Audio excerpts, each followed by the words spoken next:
Ladies and gentlemen, in the red corner, hailing from the state of Nevada, representing the Steam and Wise Guys, it's the always feared Vegas Odds Maker. And in the blue corner, the crowd favorite from South Florida, Mark Winning Picks Lawrence. And now, let's get it on! Against the spread, Winning Picks with Mark Lawrence. Hi, everybody. Mark Lawrence once again with Victor King, and we're going against the spread on this week's college and NFL football cards. And Victor, if you can believe it, we're at just about the midway point of the college football season with week number 6 starting in the National Football League. Where does the time go? Absolutely, Mark. We're, a month and a half into the season, and we're pleased with our totals results. It was a nice, profitable weekend for us in terms of the over-unders. We're fortunate to have the college football totals up to 70% ATS on the season. And we delivered, let me see here, 4 overs in the NFL over the weekend on Sunday and Monday. Those ended up going 3-1 overall. We're pleased with that. We wrapped things up with a really nice over the total in the Monday night game between the Chiefs and the Raiders, and that one worked out just perfectly for us. Whenever you have a big favorite and they take a double-digit deficit in the first half, that increases the pace of play for that team, and that's definitely what happened in that particular game. It ended up going over the total. So we're pleased with our totals results.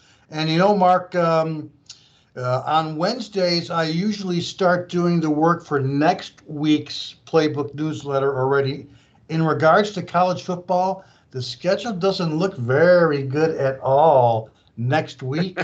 We've got a good schedule this week, that's for sure. But I couldn't even find, 14 or 15 games involving top 25 teams next week. But again, we're here to talk about this week in college football. Well, Victor, it's basically because this week hogged up all the good games, if you will. This is just a magnificent card as far as matchups are concerned, with top 25 teams squaring off against one another.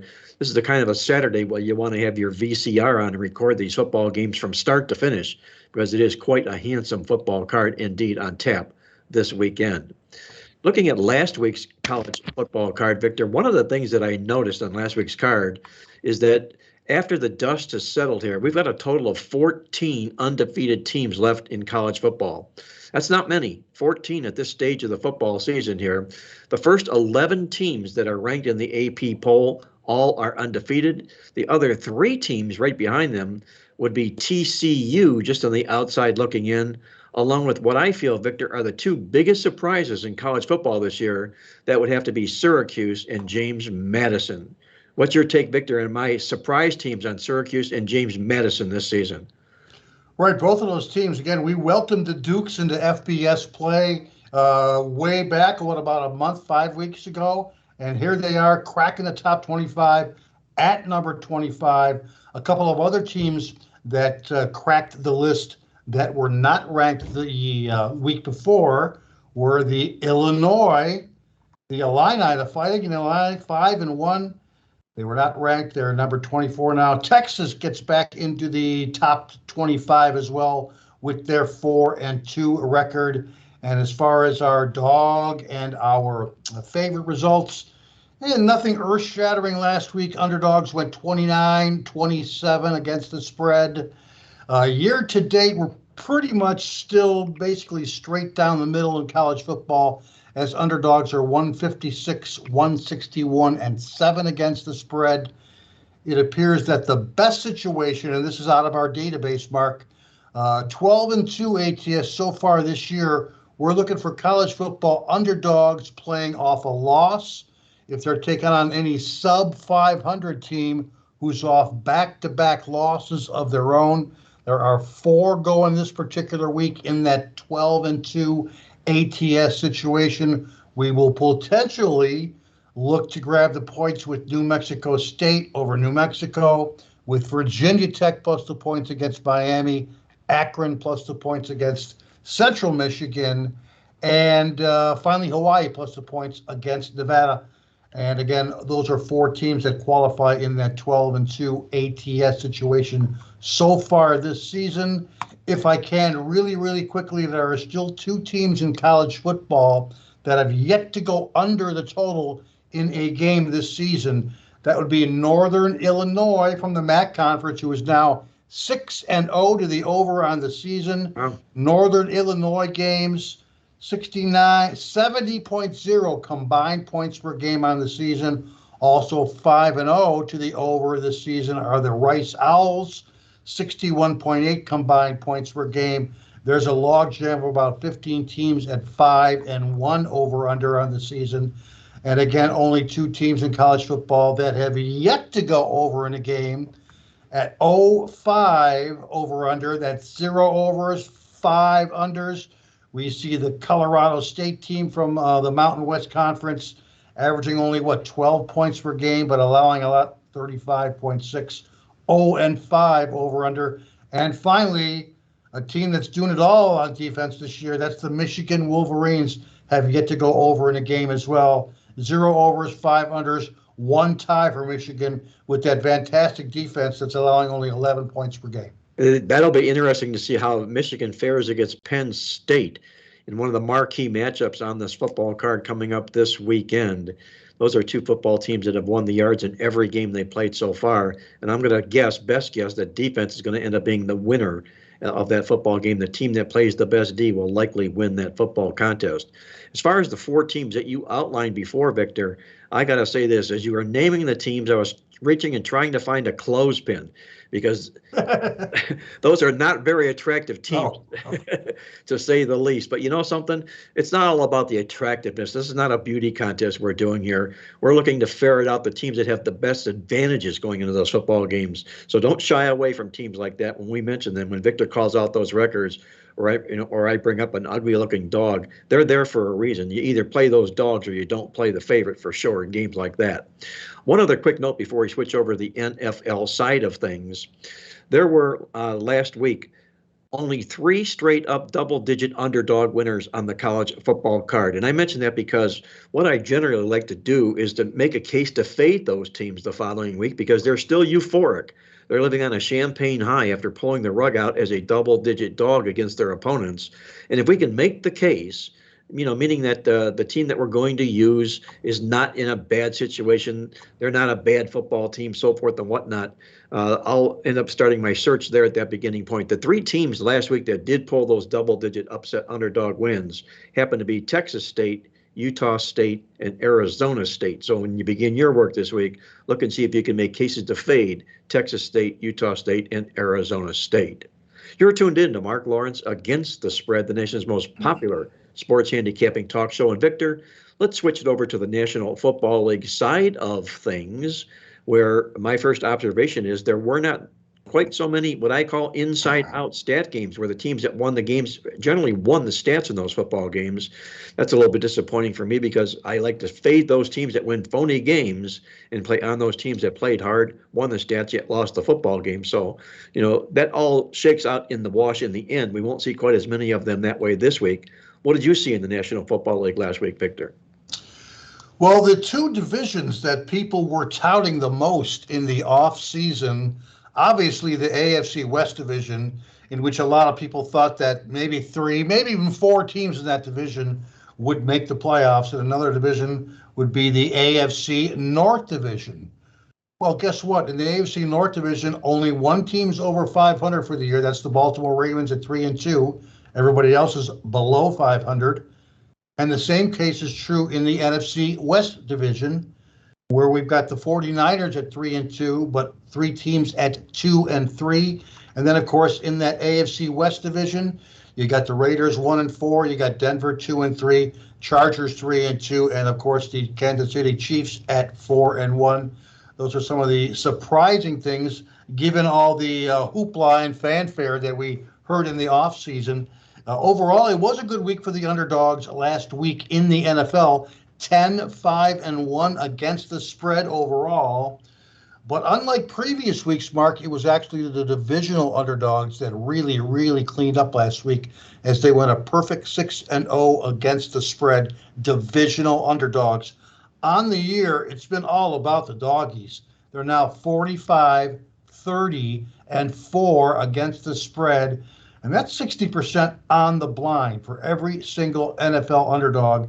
We're still on a really nice 2-year run in which those non-division road dogs of less than 10 points have gone now 65 and 40 against the spread, 62%. There you go in terms of last week's underdogs. Mark, what else you got for us in terms of the pro football action? Well, what I see this week, Victor, is the first week, as you know, of the bye weeks. They start this week with 4 teams taking a rest, a breather this particular week. So it shortens up the NFL football card, and it also adds a little bit more intrigue to our handicapping, because not only can we begin to evaluate what teams are like in situations coming off a bye, but also what they're like in situations before a bye. And you'd be surprised if you look at teams that way, from that perspective of how teams perform when they know they've got a breather up on deck next week. So get out your Playbook Preview Guide magazine, scope out those teams that are on a bye next week, and put them out, factor them into your arsenal for your ammo for this particular handicapping card. One quick note here, Victor, from our good friend Jeff Kabasiak, the guitar man up in Edmonton.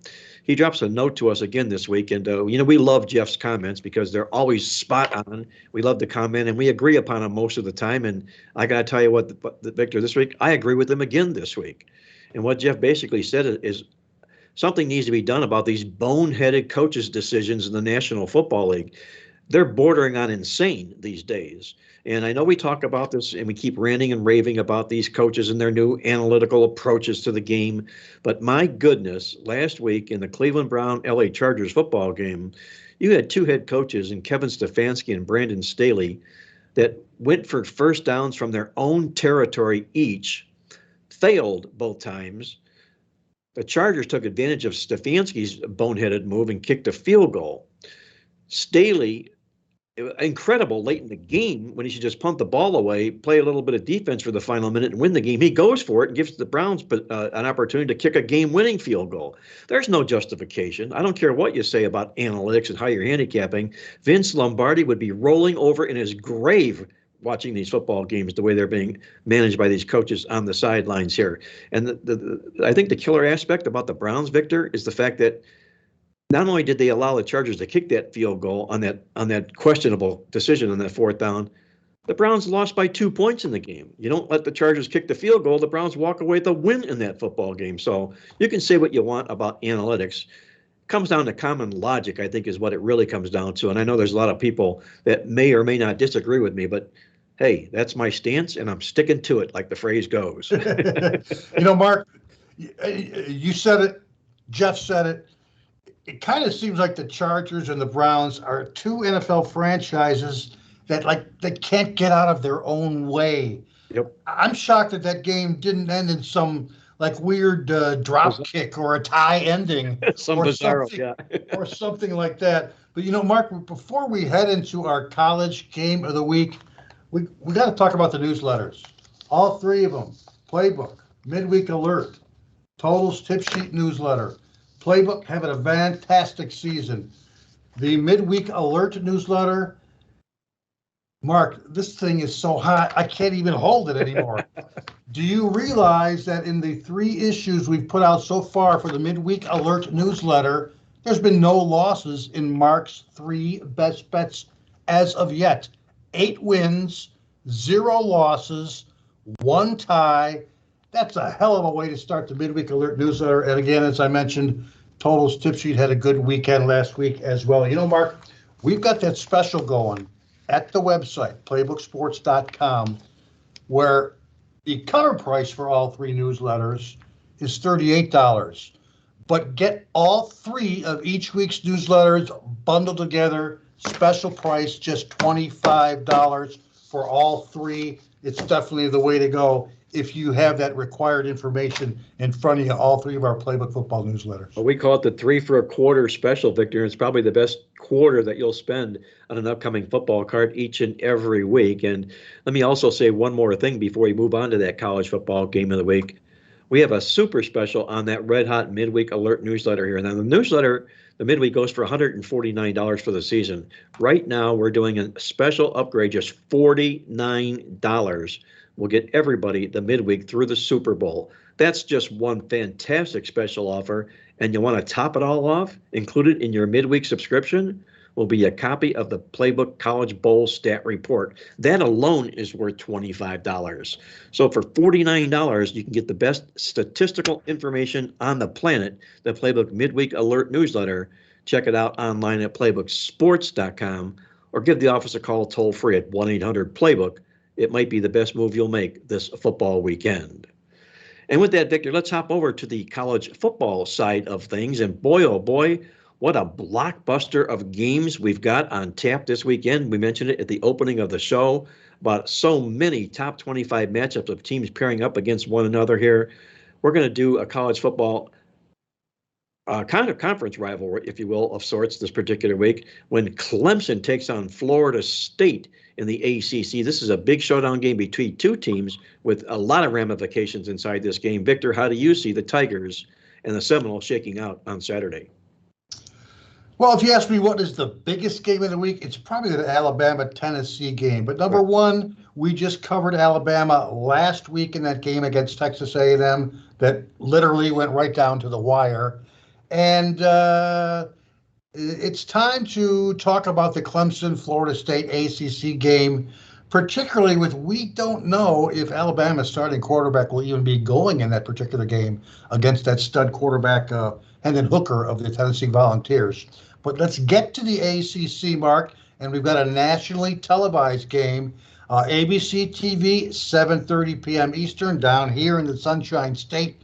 Number 4, Clemson taking on Florida State at Tallahassee. It looks like some of the action is swinging the way of the home underdog as Clemson open up a 5.5-point road favorite, and they're down to 3 to 3.5 as we record the podcast here on Wednesday afternoon. In terms of the over-under line, it opened 51.5. Hasn't moved too much. It's down to about 51. It's come down about a half point. So based on the point spread and the over-under line, the implied score in this game is Clemson right around 27.5, Florida State right around 24.0.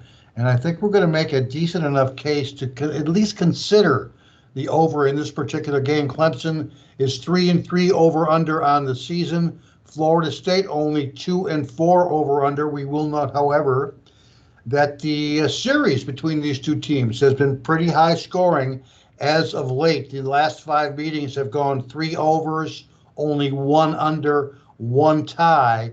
The average line between these two has been 52.1, average score of 58.8, average margin plus 7.7 points per game. So the average game has gone over and by more than a touchdown as well. And in fact, the last 4 played in Tallahassee between Clemson and Florida State have actually averaged a whopping 66.5 points per game between these two teams. The good thing about Clemson is the offense is back up to good levels. 39.3 points per game for Clemson after a very, very subpar 2021 season. And we can probably thank quarterback DJ Uiagalelei for that improvement as their offense is up to 400. Could you spell that for me, please? I can't spell. All I have is the pronunciation of DJ Uiagalelei. Very good. So I can't spell it, but at least I got the pronunciation right. Yes. Now they're up to 439 yards per game on offense and 255 passing yards per game. And that's a 65-yard improvement from last season.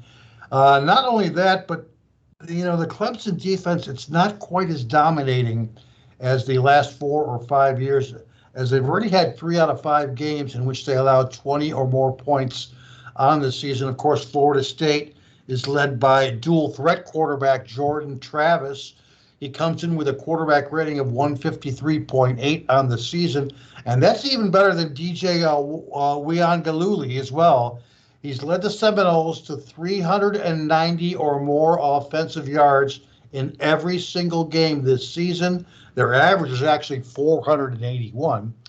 So, with a low point spread in this game, we're down around a field goal now. We could very easily see one of those typical ACC conference back and forth shootouts, maybe even a last team with the ball wins kind of game.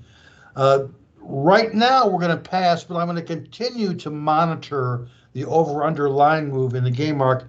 If it creeps down anymore, like 50 and a half or less points, we'll probably make a small play on the over to perhaps enhance our national TV viewing pleasure. Our database models point to a score somewhere around Clemson 34, Florida State 24. So if I can get a line in which I win, if both teams combine for 51 or more points, that's what I'm looking for right now, Mark. We'll pass for now, monitor and track the line move, make a small play in the over once it gets to 50 and a half or less. Victor's in on the over 51 and a half points in the football game, or 51 points. He'll wait patiently to see if he gets his number. You should too when you make a play on this football game. As far as the side in this contest goes, this is a football game with the Clemson Tigers sitting at 4-0 atop the Atlantic Division in the ACC. Florida State sits there at 2-2, 2 full games behind Clemson. You got a Clemson football team that's number 1 undefeated, who's won 6 games in a row. Florida State limps in here off 2 losses in a row. Now, normally, I'd be making a case for a dangerous dog like Florida State in a situation just like this. A winning team that's off back-to-back losses taking on an undefeated football team that could be a little bit fat and sassy. But you look inside the history books here, you'll see Clemson's won 6 games in a row inside this series here. And Florida State, as a home dog inside this series, they've lost 8 straight times in a row, only beat the point spread twice. I've been on Clemson since the start of the football season here. It's been my belief that this team will be in the college football playoffs. I'm not going to get off that ride right now that we're enjoying with the Clemson Tigers here until they completely blow our theory, our thought to smithereens. And remember this, guys. Florida State blew a big lead against NC State last week. They were up 17-3 at the half, and they ended up losing the game 19-17.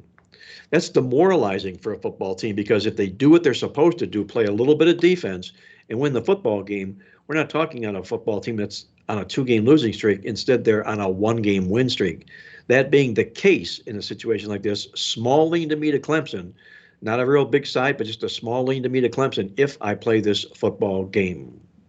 You're tuned in to Mark Lawrence Against the Spread, the nation's most popular sports handicapping talk show. And Victor, let's hop over to the National Football League side of things, if you will, and take a look at our NFL game of the week. And I got to say, Victor, it just flat out simply doesn't get any better than this.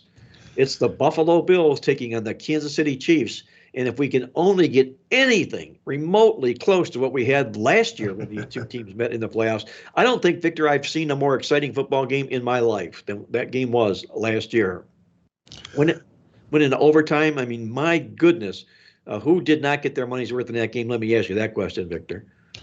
Boy, oh man, you got that right. What an exciting game that was. We were on the over in that playoff game. We were fortunate to win with that kick-ass high-scoring fourth quarter and overtime in that game as well. You know, some will argue that perhaps Dallas-Philadelphia is the NFL game of the week. I don't see it. They've got 2 overachieving teams there. This is the true NFL game of the week. The weather looks pretty good in Kansas City for the week. We're somewhere around, 68 to 75 degrees.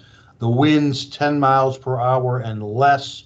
And in regards to the point spread, the game opened around pick. We are seeing Buffalo a surprising road favorite in this game, 2.5 to 3 points. I say surprising because, when was the last time that Kansas City was an underdog, let alone a home underdog? In terms of the over-underline, it opened at 53.5. We're right around 54.0 as we record the podcast on Wednesday afternoon.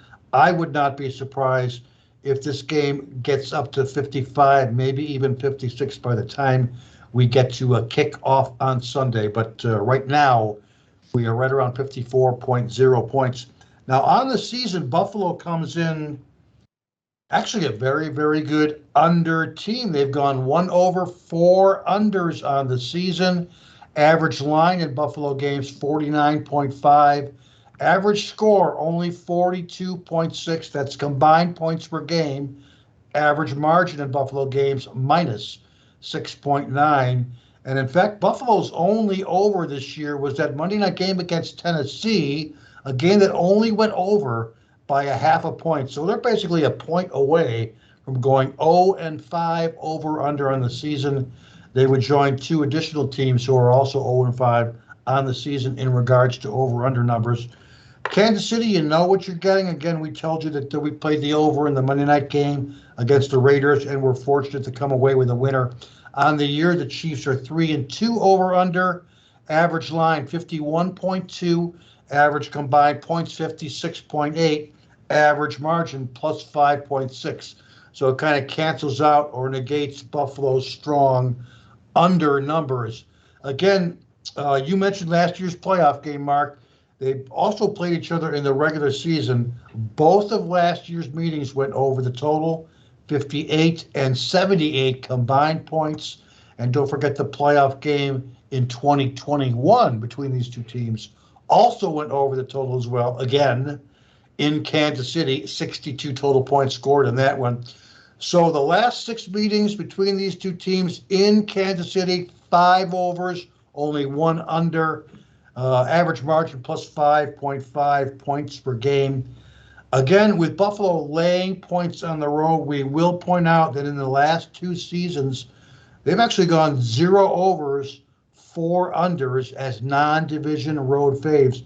The question for Buffalo is their defense for real? They're only allowing 12.2 points per game on the season. Caution with that, however, because those were against some dysfunctional offenses, Tennessee, LA Rams, Pittsburgh Steelers. So their numbers on defense a little bit deceiving. And of course, they still have some major injuries in terms of their defensive backfield as well.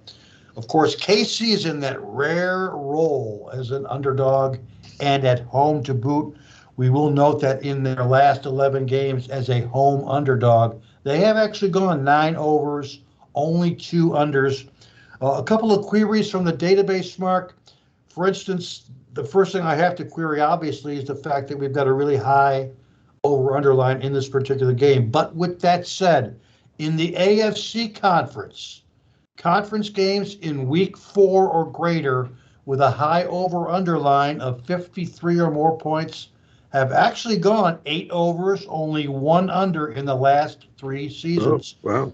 So that usually tells me, Mark, that the over-under line in these particular games in the AFC conference is certainly justified. Again, I mentioned that Kansas City Monday night game against against the Raiders. NFL teams playing at home off a Monday night division home game, like the Chiefs, have actually gone 7-1 to the over in the last 4 seasons. We've got the fact that Buffalo really beat up on the Steelers last week. NFL road teams off a home win of 35 or more points, like the Bills, have gone 15-3 over under, 15 overs, 3 unders since 2015.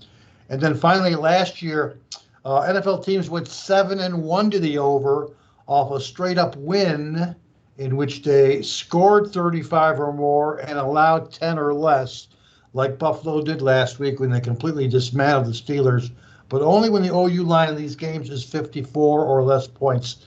Now, Mark, even though there's not a lot of value in this game, for me, it's going to be a small play on the over. But again, you're going to want to get in as soon as possible because there's a really good chance that the line shoots up another point or 2 by the time we get to our Sunday afternoon kickoff. Victor says if you play the total, play it now. Look to the over in the football game before it gets even higher come kickoff time on Sunday. And Victor, you mentioned this high total. And it reminds me when I was young, just getting started in this business. And I happened to meet a local bookmaker. And we were talking a little bit about the lines in the football games. And there was a couple of teams that were favored in games. They were big, big favorites.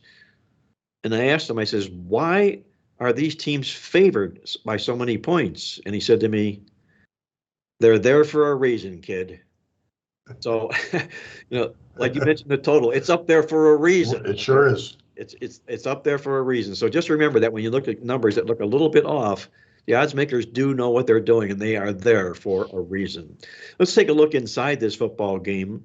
And we mentioned that monster revenge, obviously, from that marquee game last year for the Buffalo Bills. But I'm going to point out this fact here. Number one, in Buffalo, you have what I call public enemy number one. They are the most popular team in the National Football League that the public wants to get their hands on and can't get enough of. They're appeasing. They look pleasing to the eye. They put points in the scoreboard and they cash tickets. That's the formula for betting square public favorites in football games. Even to the point where, remember this, last year when Kansas City took this team out in overtime here at Arrowhead, Kansas City was a 2.5-point home favorite in the football game. And here we are now, just another month past the season, beginning here now, and Buffalo comes in the 2.5-point favorite in this football game. One key little note, nice stat from our Black Book, which is a very popular publication. It's loaded with 100% perfect winning trends and angles. Buffalo Bills are just 1-12 to the spread in the second quarter of the season. Second quarter of the season means games from number 5 through 8. If they have a 500 or better record and they're coming off a straight up an ATS win, 1-12, that's a heavy number for Buffalo to have to overcome in a contest like this. Victor talked about the rare role for the Kansas City Chiefs as an underdog here. In the database, my coach's database, which I rely on heavily, Andy Reid in his career as an underdog off back-to-back wins, he is 28-9-1 against the spread. He's been at home 5 times in those roles. He's gone 4-0-1 against the spread. You've got a Kansas City football team that has really played well against the AFC East. 7 of the last 8 games were wins for Kansas City and 6-point spread covers. And in fact, when you catch Kansas City as a home underdog against an opponent coming off a win of 20 or more points, and remember, Buffalo blasted Pittsburgh last week, Kansas City home dog, opponent off a win of 20 or more, how about 20-5 against the spread for Kansas City in this role? One closing, I guess you would say, argument for the Kansas City Chiefs in this football game is Patrick Mahomes, the quarterback. We know this is the marquee matchup, Patrick Mahomes, Josh Allen, but there's one thing Patrick Mahomes has never done in his life, and that's lose as an underdog in his NFL career. He's been a dog 9 times. He's won the money all 9 times. You're dressing up a real good football team as an underdog here, and I think that'll bring the best out of the Kansas City Chiefs. I'll play them plus the points against Buffalo for my side in this football game on Sunday. You're tuned in to Mark Lawrence Against the Spread, the nation's most popular sports handicapping talk show. It's time to hop out to Las Vegas for one of our favorite segments as we visit with Andy Iskoe from TheLogicalApproach.com in Las Vegas. Andy, I hope you had a good week last week, and I hope everything's going well for you this football season. Well, Mark, everything is going well. It's unfolding nicely. We are now approaching mid-season in the colleges and not too far away from mid-season in the NFL. We're starting to learn a little bit more about the identities of these teams, how they respond in certain situations, how they struggle in others, trying to gauge when they're going to have an above-average performance or a below-average performance. And we're getting more information each week that lets us know a little bit more about the character of these teams that we can use going forward. Well, terrific, Andy. I'm glad to hear everything's going well in Las Vegas this week. As we mentioned at the beginning of the football show here, we're getting close to the halfway point in college football. And we will now we'll be not nearing a halfway point in the National Football League, but my goodness, here it is mid-October, and the time is just flying by. And speaking about flying by, Andy, I know these contests in Las Vegas, there's a lot of interest in these contests here, and this is new for all of our video cast viewers of the podcast. If you're listening to the podcast on SoundCloud or via whatever source you use for podcasting, you'll hear the show. But if you're watching it on our video cast, you'll be able to see Andy, Victor, and myself on the show.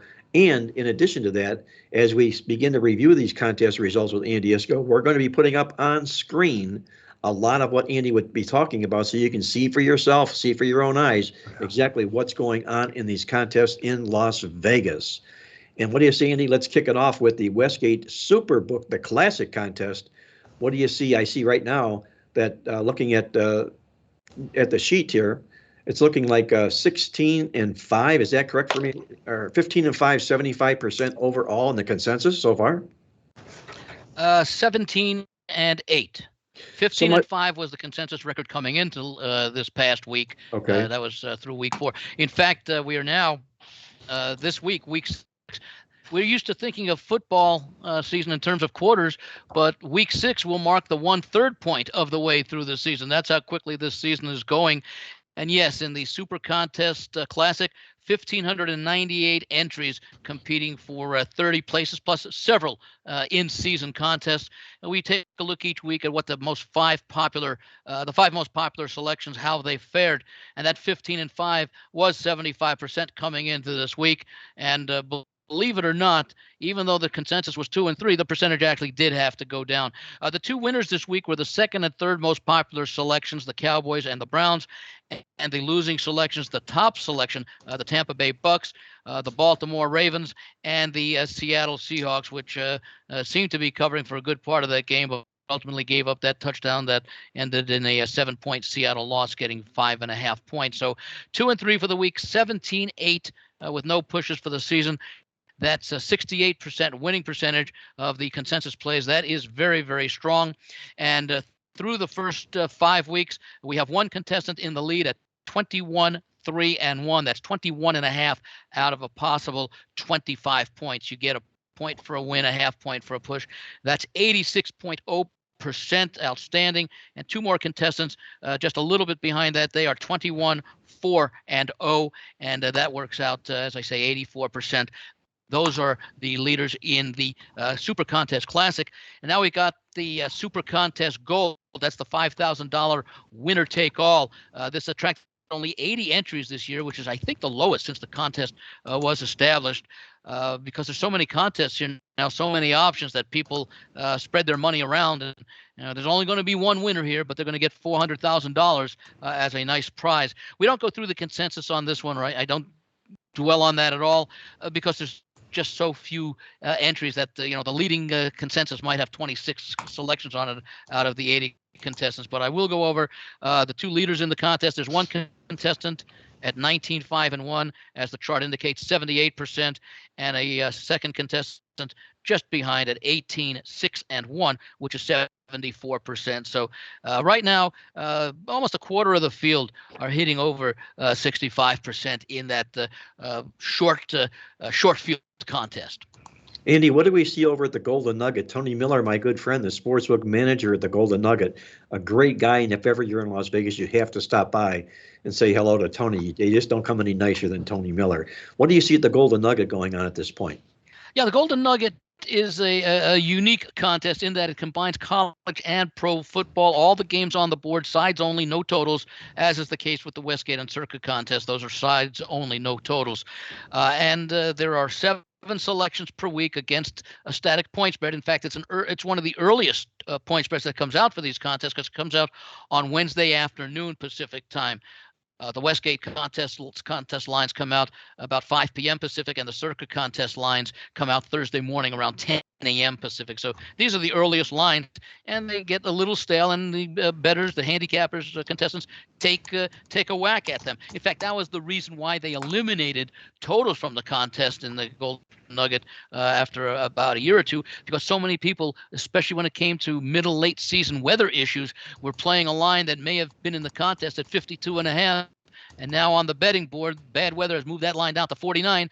Everybody was playing under the 52.5. Didn't always work, but worked more often than not. And they wanted this to be more of a handicapping contest and less of a play the numbers contest to any great degree. And again, because it combines college and pro, there are a lot of very savvy college football handicappers and bettors in this contest, where they can basically play college games only and then have to deal with 1 or 2 weeks late in the season where there's a very limited college schedule, maybe the final week or 2 of the regular season, and then the sporadic bowl game. So in the contest, we really can't provide any consensus picks because, again, there are about 75 games to choose from when you combine college and NFL. But I can report on the leaders through the first 5 weeks of the season. They made a total of 35 selections.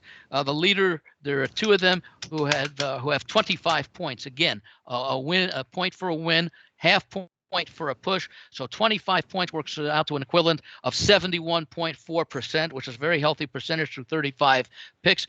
But right on their tail is another contestant at 24.5 points, 70%. And as the chart shows, it goes down rather incrementally from that point. This contest, another reason I think it may not attract a lot of entries, it has, I think, 128 this year, is that they only pay the top 20 places, which makes it much more difficult. But then again, with a field of 128 as opposed to a field of 1,700 or 1,600 in the Westgate or 4,700 in the Circa, gives you a better chance to cash. Yes, it does. There is some value to playing in the Golden Nugget contest. Maybe not for as much money, but nonetheless value, and that's what it's all about, especially in Vegas, value and playing advantage of those numbers. How about the Circa Millions contest, Andy, where we stand through week number 4? It looks like, once again, the consensus is holding up in the Circa as well. Yeah, this is the granddaddy of the contest right now. I mentioned about 1,600 for the Westgate.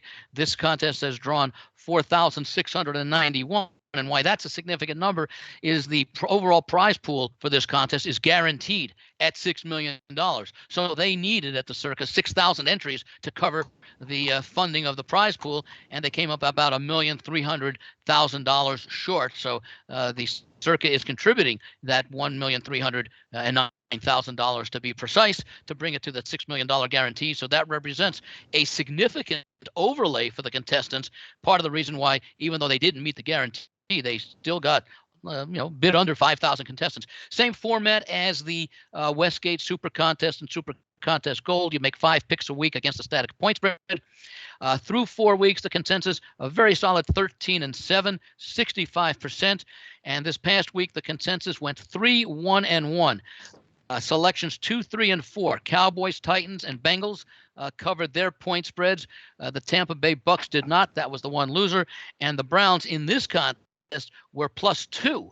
And of course, that missed field goal at the end let the game fall on Chargers winning by 2. So that was a push, bringing the results for the week to a solid 3-1-1, and for the season 16-8-1. That's 66% through the first 5 weeks. And as the chart indicates, the leader in the contest has 21 out of a possible 25 points. That's good for 84%. 3 more contestants right behind at 20.5 at 82%. And I'll mention third place, 6 contestants at 20 points. That's 80%. So you can see from the chart that pays the top 100 places, we go down to 85 contestants at 72%. So we're looking at over 150 contestants out of the 4,691 who are hitting 72% through the first 5 weeks of the season.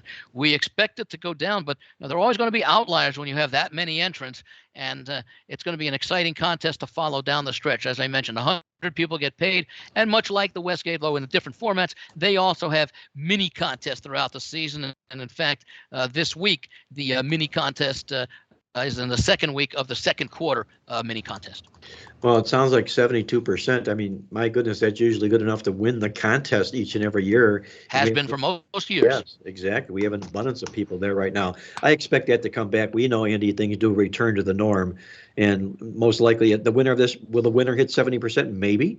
But we won't see as many people at 70%. That's almost assured. How about I'd like to see an offshore place put up a proposition.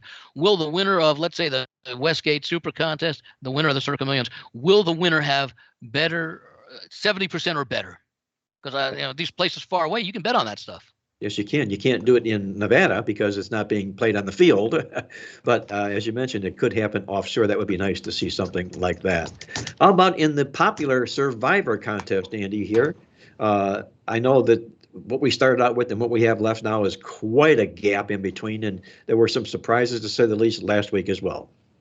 Yeah, as a matter of fact, this has now become the most popular contest amongst the high-end contests here in Nevada. 6,133 entries at $1,000 each. Winner take all, or winners take all if there are ties. It's a 20-week contest because Thanksgiving weekend is split into two separate contest weeks, as is Christmas that weekend as well. So 20 opportunities. You can only pick a team once, and it's straight up, not against the spread. So that means if you end up going through the contest unbeaten, you will have picked a total of 20 of the 32 teams and not needed to use the remaining 12 teams. And again, 6,133 entries let them enable Circa to just go over the guarantee of a $6 million prize pool. So no overlay here, but not that much of an underlay with only 133 contestants in excess of the minimum needed. And through 4 weeks of the contest, only 1,222 contestants remained, meaning that over almost 5,000 contestants have been eliminated in the first 4 weeks of the NFL season. And then just to put that in percentage, just a shade under 20% still remained going into week number 5.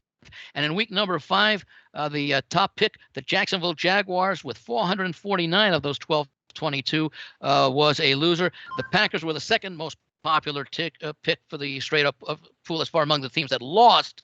They had 48 entrants that lost. That was actually the 6th most popular pick.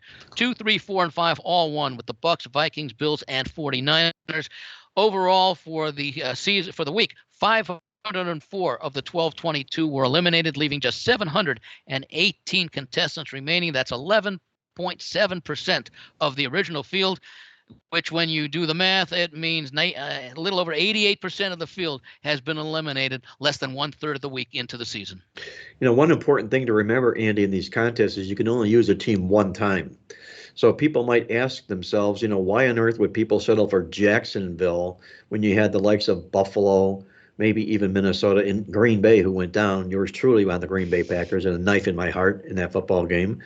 But, you know, why not use the Buffalo Bills? Well, part of that reasoning is because they may well have used Buffalo, or they're looking to save Buffalo, one or the other. So, hence, by default, Jacksonville became the consensus pick last week. That's one of the thoughts. And also, the thought was, Jacksonville is playing a winless Houston team. You may not have any other opportunity this year to use a quote-unquote bad team, except when they're playing another, quote, bad team. And that was the thinking, I think, of a lot of people, that Jacksonville would not, unless they all of a sudden went on a run. And they played well early on, but they also struggled in a couple of their games. And the thought was that you won't get a chance to play Jacksonville. You won't want to take a chance with Jacksonville later in the season. Let's use them now again. It's a team that they should defeat.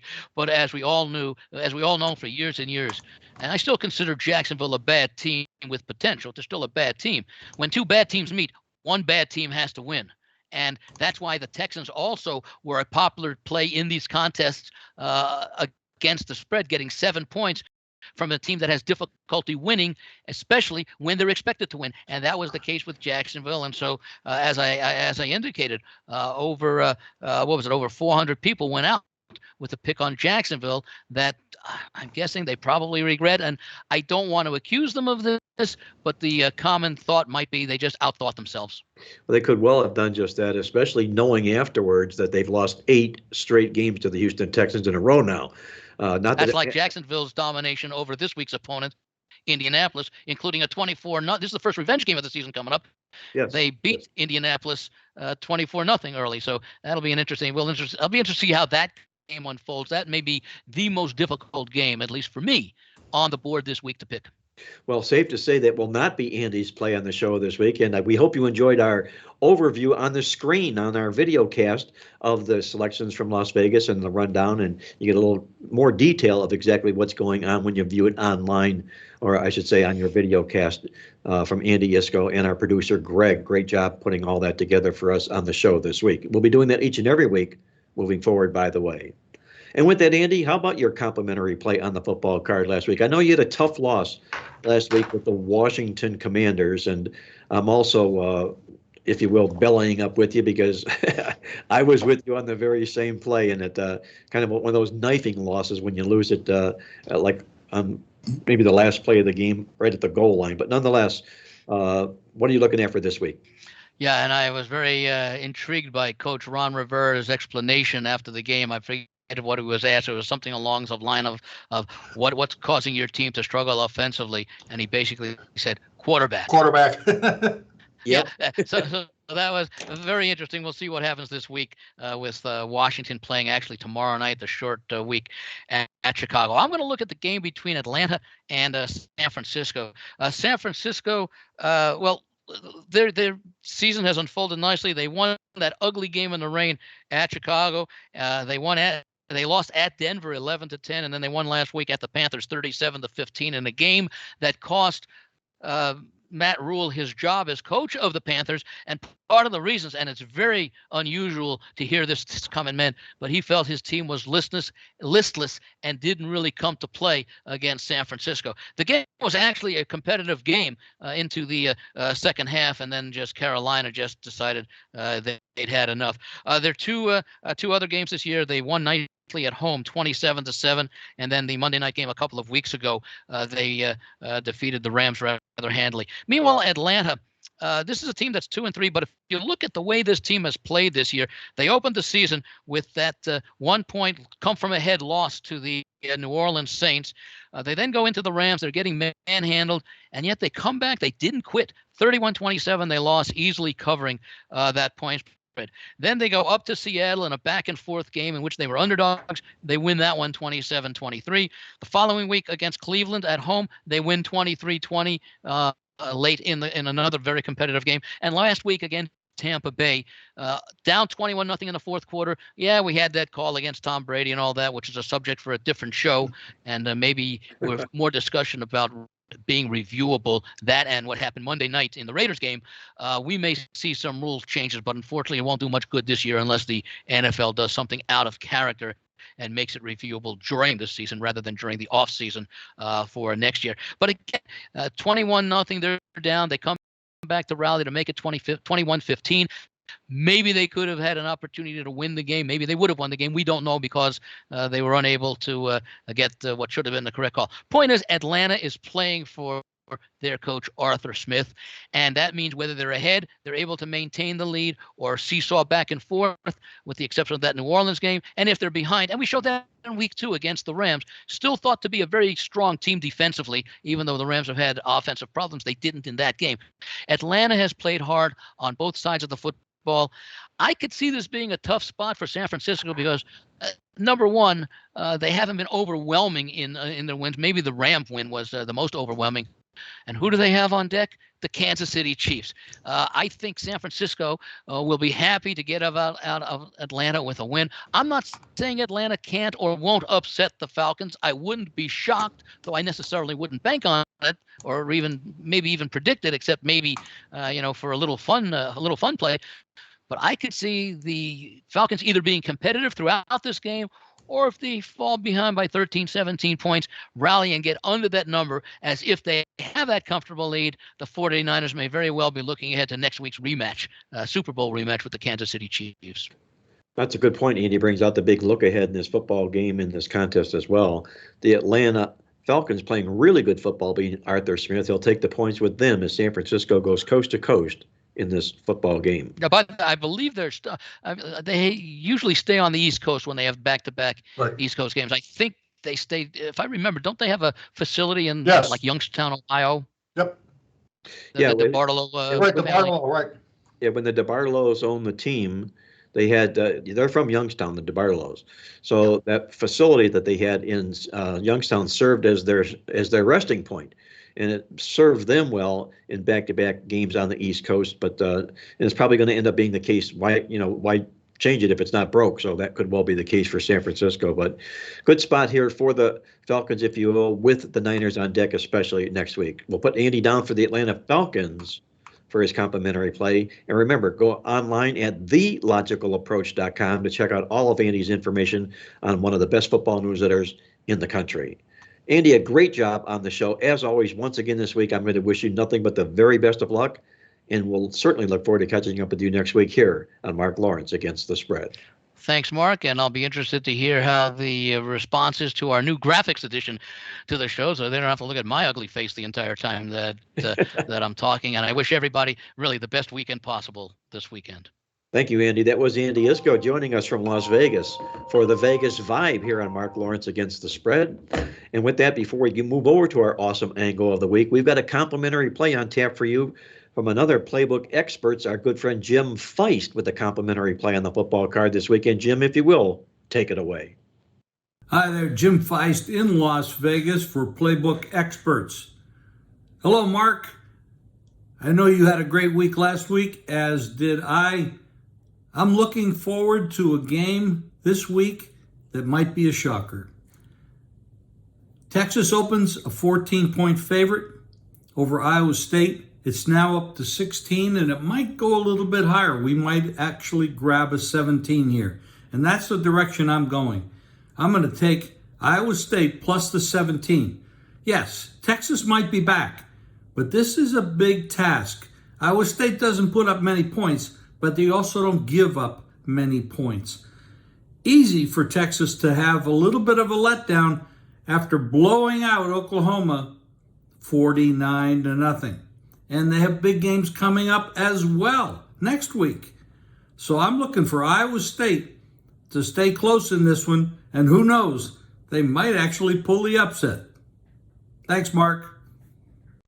Welcome back, everybody. This is Mark Lawrence along with Victor King for the final segment here on Mark Lawrence Against the Spread. We'll start it out with our awesome angle, and then Victor and I will share with you our complimentary plays on the football card this weekend as well. As far as the awesome angle is concerned, this week we call it Pick Up 6. And what we're looking to do is to play on any NFL losing team in Game 6 of the season, if they're facing a winning team in Game 6 of the season, if both teams are coming off point spread losses. A loser against the winner, both teams off point spread losses Game 6 of the season. These losing teams have gone 18-6 against the spread since 1980. That's a rock-solid 75% winning angle. And it's on the Pittsburgh Steelers. I talked earlier in the show, Victor, about getting a clothespin out. You got to get a clothespin out for the Pittsburgh Steelers this week. Yep. But they're the kind of ugly dog in the National Football League that tends to do quite well in ugly situations just like this. And with that, I'm going to pass it over to Victor King from King Creole Sports to find out what Victor's got on tap this week. And Victor, if you would, let our listeners know all about the totals tip sheet. You know, you mentioned it a couple times already, and you're absolutely right. Nobody ever said that profiting in football was easy, was fun, was beautiful. A lot of times you do got to hold your nose if there's value, particularly on an underdog or maybe even an under. And that's kind of the way we're going as well. Number one, Mark, again, we got to talk about the Playbook Triple Play newsletters, totals tip sheet, the Hot Midweek Alert newsletter, the Playbook newsletter, all three of this week's issues for just $25 at the PlaybookSports.com website. Now, for our service, we got a big one in the NFL this week. It's our 4-star NFL over of the week.